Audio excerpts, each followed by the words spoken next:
Welcome to the Virtual Sitter Training Program. Today, we're going to walk you through the essential steps to ensure our patients are safely monitored. So let's go ahead and dive in. First step for placing a nursing communication order. Remember, a physician order is not required for a virtual sitter.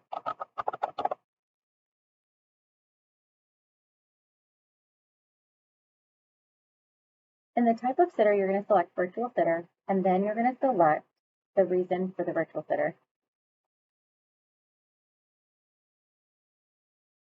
Now we're going to assign our orders. For the ordering mode, we're going to put within the role and scope and no cosign needed.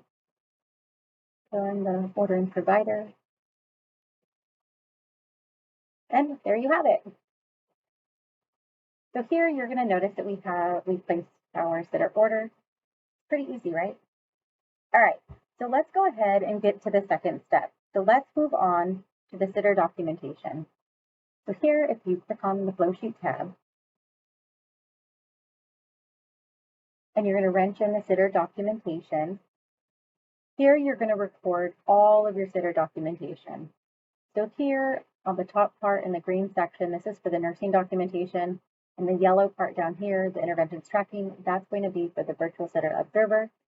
So the nurse is going to document in the green section on the start, at the stop, and at least every 4 hours.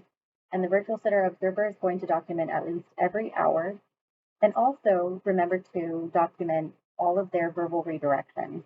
So if a PCT or a nurse or an A&M or any staff member has to physically redirect this patient during virtual sitter observer, they are going to be the ones that are documenting the physical redirection for the patient.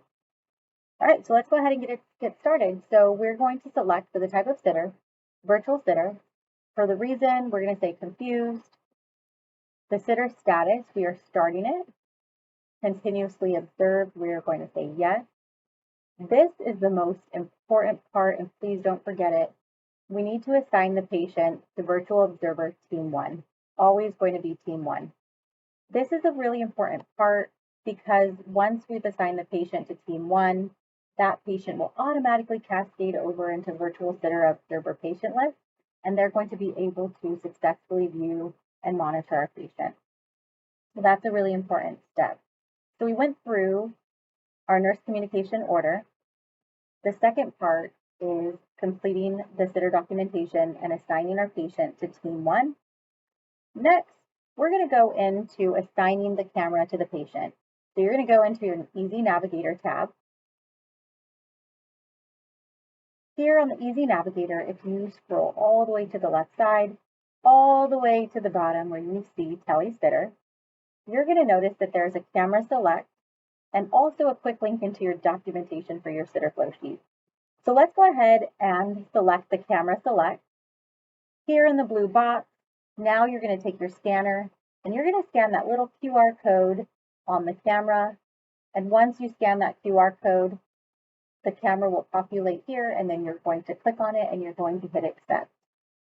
But hey, if the QR code doesn't work, let's say the scanner is broken, you can always manually enter the camera number that's provided on the front of the camera in this section here. And then this is how you're going to link the patient and the camera. So now the third step is complete. So it's really important. First, we want to make sure that we've written the order, the nurse communication order. The second part is we've gone into the sitter flow sheet. We've assigned the patient to team 1. The third part is selecting the camera and then assigning it to the patient. So now the virtual sitter observer will be able to successfully be able to see and hear and monitor our patient. Fantastic. Lastly, I wanted to share a little smart phrase that I've discovered. So if you go into notes and you select new notes and you type in .sitter,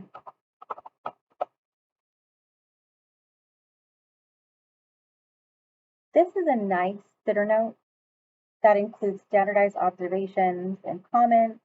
This really saves us some time and it really ensures consistency among the care team. Here in the little drop-down menu, you can select You can also take away anything that doesn't apply to your patient. And then we'll sign your note. And now we have a nice, consistent, transparent information about your patient. All right. Well, so there you have it. You've successfully learned how to place a nursing communication order, to document your sitter observations. You assign the patient to your virtual observer team 1. You linked the camera using the navigator, and you used a smart phrase note. I just want to say thank you for joining us in the Virtual Sitter Training Program. And remember, your role is vital in ensuring patient safety and care. And keep up the great work. Thank you.